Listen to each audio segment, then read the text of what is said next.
എന്നെന്നും ജീവിക്കും സർവേശ്വരനെ വാഴ്ത്തിടുവിൻ, വാഴ്ത്തിടുവിൻ. മനുഷ്യൻ അപ്പം കൊണ്ട് മാത്രമല്ല, ദൈവത്തിൻ്റെ നാവിൽ നിന്ന് പുറപ്പെടുന്ന ഓരോ വാക്കുകൊണ്ടുമാണ് ജീവിക്കുന്നത് എന്ന ക്രിസ്തുവിൻ്റെ വചനം ഇവിടെ പ്രസക്തമാണ്. ദൈവവചനത്തെ വചന ശുശ്രൂഷയിൽ ആത്മീയ ഭോജനമായി നമുക്ക് ലഭിക്കുന്നു. ശബ്ദമുയർത്തി പാടിടുവിൻ എന്ന ഗാനത്തെ ത്രൈശുദ്ധ ഗീതം എന്നാണ് വിളിക്കുന്നത്. പരിശുദ്ധി തന്നെയായ ദൈവത്തെ സ്തുതിച്ചുകൊണ്ടാണ് വേദപുസ്തക വായനയിലേക്ക് നാം കടക്കുന്നത്. വിശുദ്ധ കുർബാനയിൽ 4 വായനകളാണ് ഉള്ളത്. 2 പഴയ നിയമ വായനകളും 2 പുതിയ നിയമ വായനകളും. പുതിയ നിയമത്തിലെ വചനങ്ങൾ ഉൾക്കൊള്ളുവാൻ പഴയ നിയമ വായനകൾ നമ്മെ സഹായിക്കുന്നു. സഹോദരരെ, വിശുദ്ധ പൗലോസ് ലീഹ തെസലോനിക്കാർക്ക് എഴുതിയ ലേഖനം. സഹോദരരെ, നിങ്ങളുടെ ഇടയിൽ അധ്വാനിക്കുകയും കർത്താവിൽ നിങ്ങളെ നയിക്കുകയും അനുശാസിക്കുകയും ചെയ്യുന്നവരെ അവരുടെ അധ്വാനം പരിഗണിച്ച് അത്യധികം സ്നേഹത്തോടെ ബഹുമാനിക്കണമെന്ന് ഞങ്ങൾ അഭ്യർത്ഥിക്കുന്നു. നിങ്ങൾ സമാധാനത്തിൽ കഴിയുവിൻ. സഹോദരരെ, ലേഖനം വായിക്കുമ്പോൾ സ്ലീഹന്മാരാണ് നമ്മോട് സംസാരിക്കുന്നത്. അങ്ങനെ സ്ലീഹന്മാർ മിശിഹായിലേക്ക് പോകുവാൻ നമ്മെ ഒരുക്കുകയും ചെയ്യുന്നു.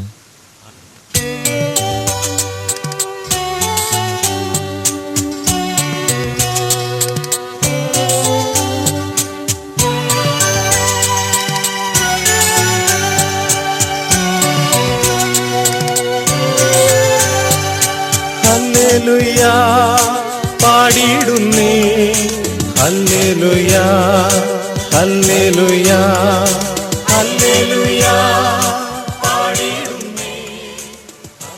ലേഖനം വായിച്ചു കഴിയുമ്പോൾ വൈദികൻ ശുശ്രൂഷികളോടുകൂടി പ്രദക്ഷിണമായി മദ്ബഹായിലേക്ക് പോകുന്നു. അവിടെ നിന്ന് സുവിശേഷവും കൈകളിലേന്തി പ്രദക്ഷിണമായി ബേമയിലേക്ക് വരുന്നു.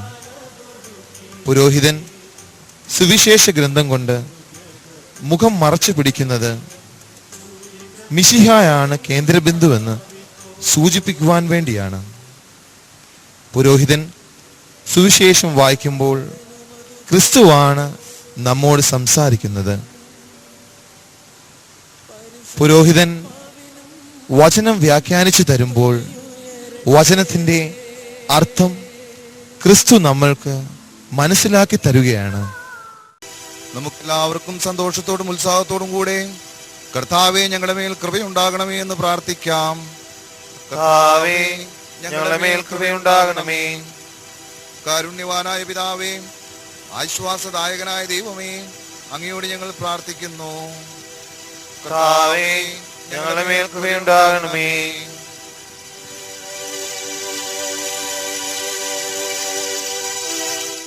കാറോസൂസ എന്ന വാക്കിന്റെ അർത്ഥം പ്രഘോഷണ പ്രാർത്ഥന എന്നാണ്. നമ്മുടെ യാചനകൾ നമ്മൾ ദൈവത്തിന് അർപ്പിക്കുകയാണ് ഈ പ്രാർത്ഥനയിലൂടെ. കാറോസൂസയുടെ സമാപനമായി വൈദികൻ കൈകൾ വിരിച്ചു പിടിച്ചുകൊണ്ട് ദൈവജനത്തിന്റെ പ്രാർത്ഥന ദൈവത്തിന് സമർപ്പിക്കുന്നു. കൈകൾ വിരിച്ചു പിടിക്കുന്നത് കുരിശുമരണത്തെയാണ് സൂചിപ്പിക്കുന്നത്.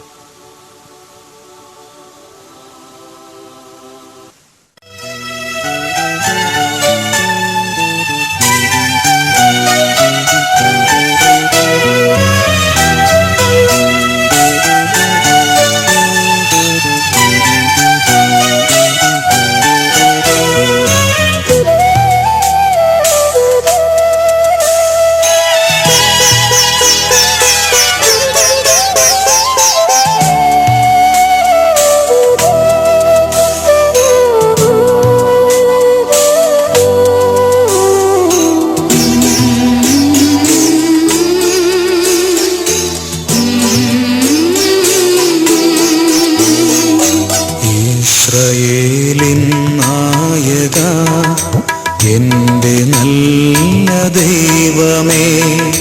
കാഴ്ചയായി ഞാനേകുന്നു എന്നെയും എൻ സർവവും നിന്റെ മുൻപിലായിക. സ്വീകരിക്കണമേ പ്രഭോ. കാസയും പീലാസയും ധൂപിക്കുന്നത് അവയെ വിശുദ്ധീകരിക്കുവാൻ വേണ്ടിയാണ്. പീലാസയിലും കാസയിലുമായി അപ്പവും വീഞ്ഞും തയ്യാറാക്കുന്നത് കർത്താവിൻ്റെ പീഡാനുഭവത്തെ സൂചിപ്പിക്കുന്നു. കാസയിൽ വീഞ്ഞൊഴിക്കുന്നത് ഈശോയുടെ പീഡാനുഭവത്തെയും രക്തച്ചൊരിച്ചിലിനെയും സൂചിപ്പിക്കുന്നു. ജലം ചേർക്കുന്നത് നമ്മുടെ കർത്താവിൻ്റെ തിരുവിലാവിൽ നിന്ന് രക്തവും വെള്ളവും പുറപ്പെട്ടതിനെ സൂചിപ്പിക്കുന്നു. അങ്ങനെ വീഞ്ഞും വെള്ളവും ഒന്നായി തീരുന്നത് പോലെ ആരാധനാ സമൂഹം മിശിഹായോട് ഒന്നായി ചേരുന്നു.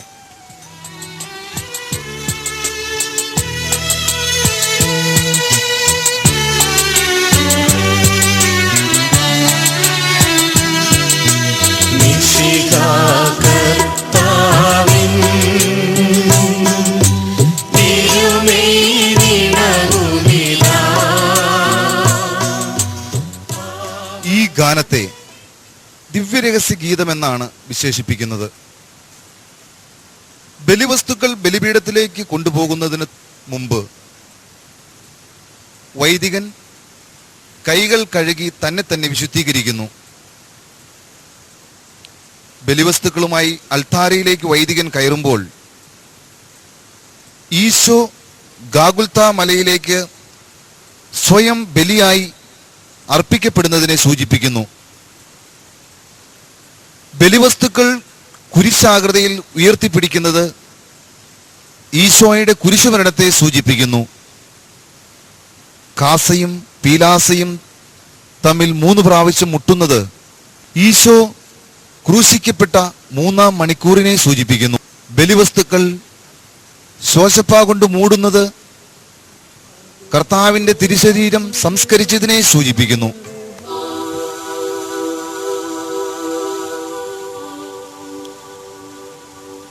ബേമയിൽ നിന്ന് മദ്ബഹായിലേക്ക് പോകുന്നതിന് മുമ്പ് വൈദികൻ കുമ്പിട്ട് പ്രാർത്ഥിക്കുന്നത് അതിവിശുദ്ധ സ്ഥലമായ മദ്ബഹായിൽ പ്രവേശിച്ച് ബലിയർപ്പിക്കാൻ ആവശ്യമായ ഭക്തി, ശ്രദ്ധ, വിശുദ്ധി, വിശ്വാസം, ശുദ്ധമായ ഹൃദയം, വെടിപ്പായ മനസാക്ഷി എന്നീ ആന്തരിക ഗുണങ്ങൾക്കു വേണ്ടിയാണ്.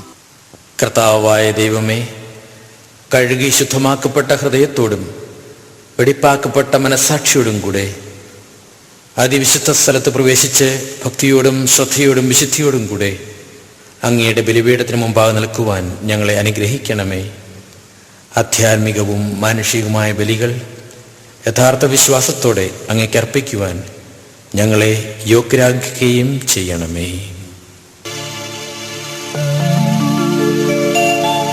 സർവശക്തതാതനാമേകദൈവമേ,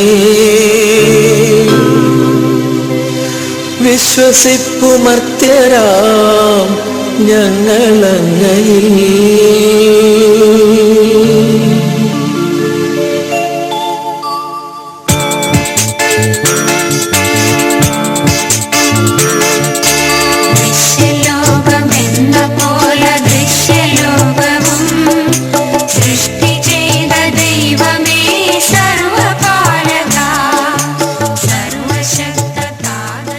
സ്വർഗസ്വനായ പിതാവിൽ ആരംഭിച്ച് പുത്രനായ ഈശോയിൽ സാക്ഷാത്കരിക്കപ്പെട്ട പരിശുദ്ധാത്മാവിൽ സഭയിലൂടെ ചേർന്ന് കർത്താവിൻ്റെ പ്രത്യാഗമനത്തോടെ സ്വർഗത്തിൽ പൂർത്തിയാക്കപ്പെടുന്നതാണ് രക്ഷാകര പദ്ധതി. ഇതാണ് വിശ്വാസ പ്രമാണത്തിൻ്റെ കാതൽ.